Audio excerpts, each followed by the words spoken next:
High everyone साथीहरू welcome to my vlog. आज चाहिँ मलाई पनिर सधैँ किनेर खाने गरेको थिएँ। आज चाहिँ मसँग टाइम पनि थियो अनि मैले चाहिँ 4 लिटर जति दुध लिएर आएर आधी जति दुधको चाहिँ बनाउन ट्राई गरौँ नि त भनेर 2 लिटर जतिको ट्राई गर्न लागेको। मेरो चाहिँ फर्स्ट ट्राई कस्तो हुन्छ थाहा छैन, राम्रो भयो भने त नेक्स्ट टाइम बनाउँछु भनेर ट्राई गरेको है।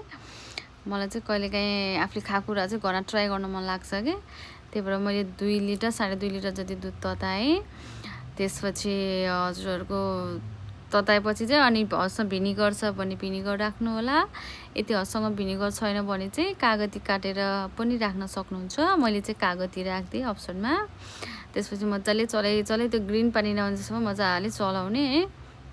अनि एकदम फाटेर छुटिसके नि त पानी र त्यो छेक्रा त। त्यति भएपछि चाहिँ एउटा सुतीको सफा कपडामा खनाएर अनि चिसो पानीले मजाले पखाल्ने एकदम सफासँग है। अनि पखालेपछि चाहिँ एकदम त्यसलाई पोको बनाएर झुनाइदिने मजाले निचोरेर एकछिन।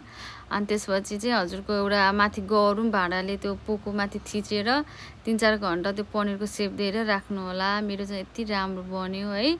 अब पालो हजुर ट्राई गर्नुहोस्। किनेको भन्दा टेस्ट पनि एकदम मिठो हुने रहेछ। यसरी चाहिँ मलाई चाहिँ